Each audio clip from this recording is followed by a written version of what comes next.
Welcome to your deep dive. We're diving into some, well, interesting commentary from the VP debate. Interesting is one word for it. It really is, isn't it? Okay, so we've got some, let's call it colorful commentary from the recent vice presidential debate sent in by you listeners. And it seems like, well, someone couldn't resist throwing a few punches. From the sidelines, no less. Exactly, even though they weren't exactly, on the ticket this time. Right, not a contender, more of a A commentator. commentator with opinions. Strong opinions. Very strong. So we're diving into former President Trump's live Truth Social feed during that Vance-Walz face-off. Should be a lively one. You already know, right? Yeah. Okay, so what's fascinating to me, at least going into this, is why. Why would a former president even feel the need to do this? To live comment a debate he's not in? What's the strategy here? Yeah, that's the million-dollar question, isn't it? It's unusual, to say the least. And honestly, to get at the why, we really got to look at what he actually said. The content itself. Exactly, the content. Okay, so let's set the scene. The article lays it out. It's Vance for the Republicans, Walz for the Democrats. Pretty standard debate setup. So far, so normal. Right.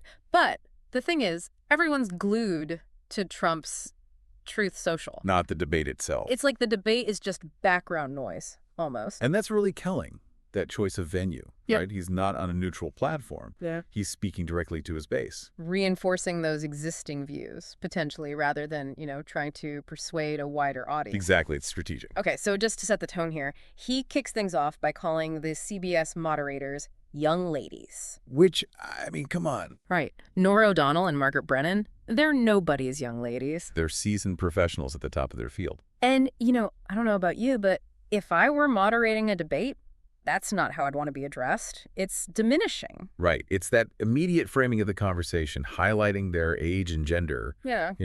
Whether intentionally or not, it undermines their authority, at least in the eyes of some viewers. Plants that seed of doubt right from the start. Exactly. It's very subtle, but potentially really effective. It's almost like he's trying to preemptively discredit them before a word of the actual debate is even spoken. It's about controlling the narrative. And speaking of controlling the narrative, enter Tampon Tim. Oh boy, here we go. I mean, you've got to be kidding me. Tampon Tim. Right. And for those who, miss this, Trump uses this nickname repeatedly for Governor Walz. And it all stems from a policy, providing free menstrual products in schools. Seriously, that's the hill he's choosing to die on. Well, and that's the thing about language, right? It seems so insignificant. But those little choices, they can be weaponized. It's incredible how much is packed into that nickname.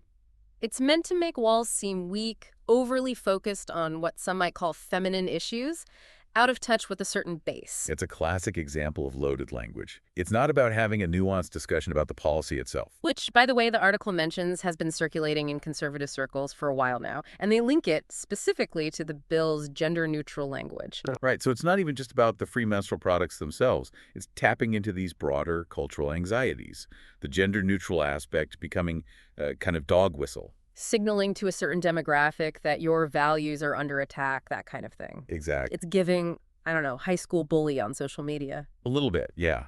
Although with, significantly higher stakes. That's the terrifying part. It is.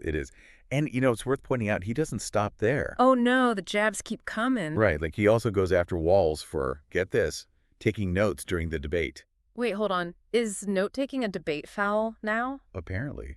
But again, it's this pattern, isn't it? No. Going after the person, not the policy. It's classic ad hominem, right? Yeah, Shifting the focus away from the actual arguments, the substance of the debate. exactly. It's almost as if, engaging with the substance would give it a legitimacy he's trying to avoid. So, to bring this back to your original point about why he's doing this at all, is it just to stir the pot, to stay relevant, or is there something more strategic at play here? Well, I mean, who knows what goes on in that brain?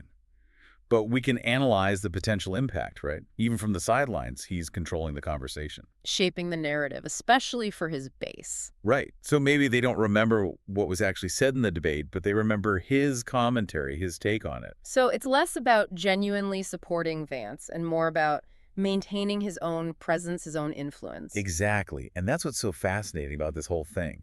It's like a masterclass in using social media to shape public perception, even from a distance. So listeners, I hope you're paying attention. this deep dive, this glimpse into Trump's social media tactics. It's giving you a valuable tool. A tool for navigating this crazy world of politics. Right. Don't just listen to what is said in the political arena, but pay attention to how it's said and by whom. Because those seemingly small choices, those little digs, the nicknames, they speak volumes. Food for thought. Until next time, keep those deep dive requests coming, and we'll see you in the next one.